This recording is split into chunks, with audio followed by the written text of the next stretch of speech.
Hey everybody, Ed Lemberger here with some more metaphysical musing.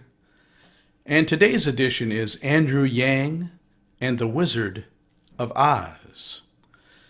And of course, do I know what I'm talking about? Who knows? But I do know one thing. It's your mind. Make sure it's you that's using it. I know another thing. Circulation heals, stagnation creates dis-ease. So what about this? Andrew Yang, the Wizard of Oz. What can Andrew Yang learn from this movie? Well, in the movie, the characters are all searching for something that they think is outside of themselves. They're intellectually moving about, thinking that, well, if they can somehow find this Wizard of Oz guy, he's going to make everything right for them. But when they finally do meet the wizard, well, of course, the wizard is a charlatan. But eventually, when he lets down his hair, so to speak, like, I shouldn't use the hair analogy, should I?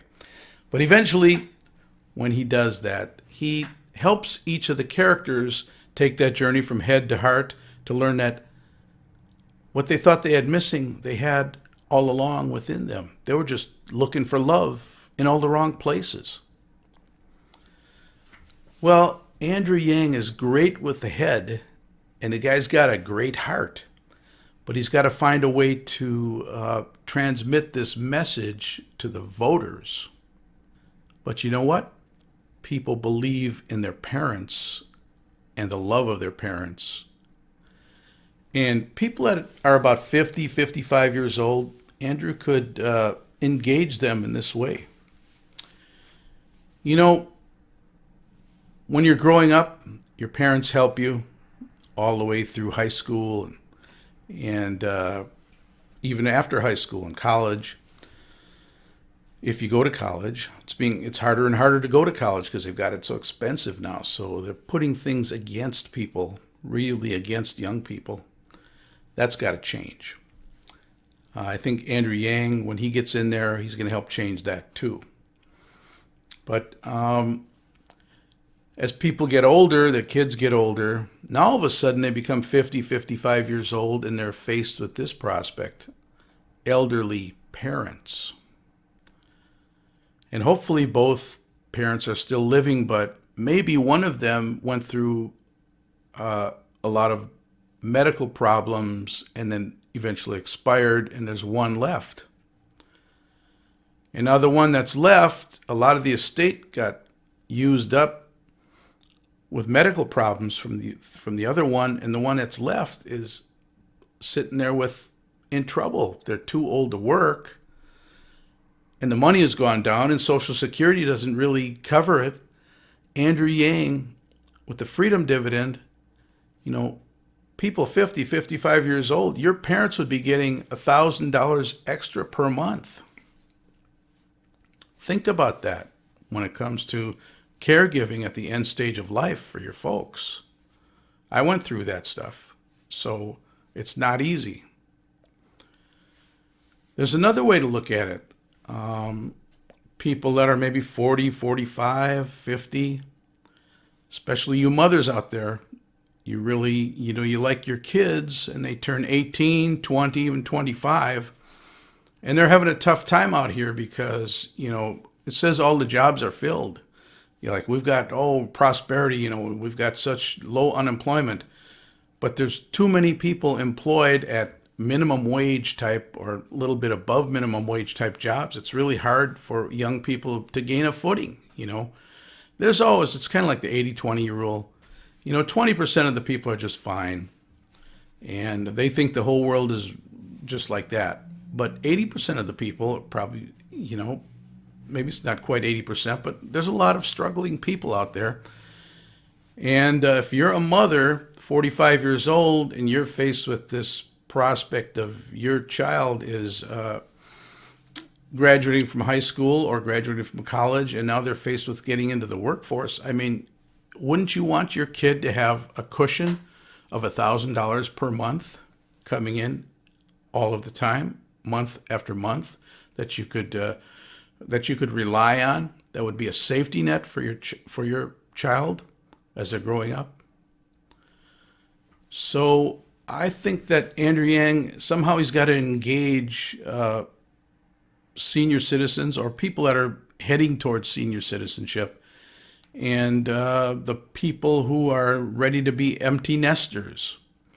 He could engage both of those people in a better way as far as what I've heard out of him. I love Andrew Yang. I love his freedom dividend. And I think he's got to find more ways to engage the heart.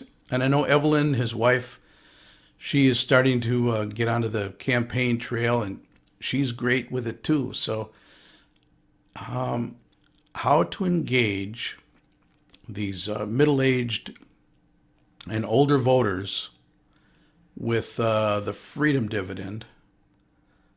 How do you do it? You got to hit them in the heart. And I think going through mothers especially, and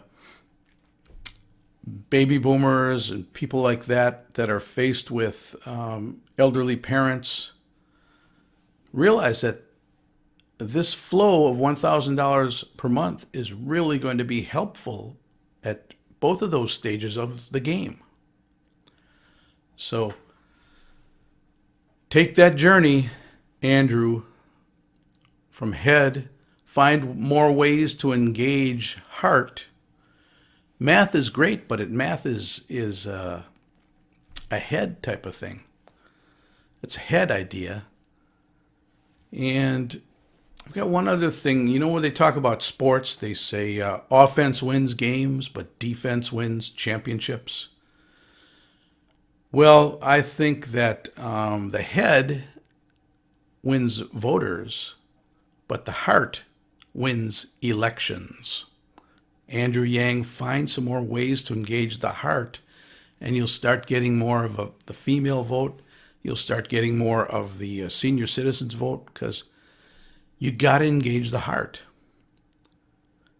And watch that movie, The Wizard of Oz, and find ways to engage the heart within your message. I like how you did it, saying, you know, your wife Evelyn, you know, you've got 2 kids together with her. One is on the autistic spectrum, and your wife is a full-time housewife. And how much does she contribute to GDP? Well, you say 0, but of course she's doing important work. So find ways to engage the heart in your message. And not only are you going to win voters, but you're going to win the election. That's what I've got to say this morning. So thanks everybody for viewing. Press the like button, press share, subscribe to my channel. And I really thank everybody from the bottom of my heart. And see you next time. Bye-bye.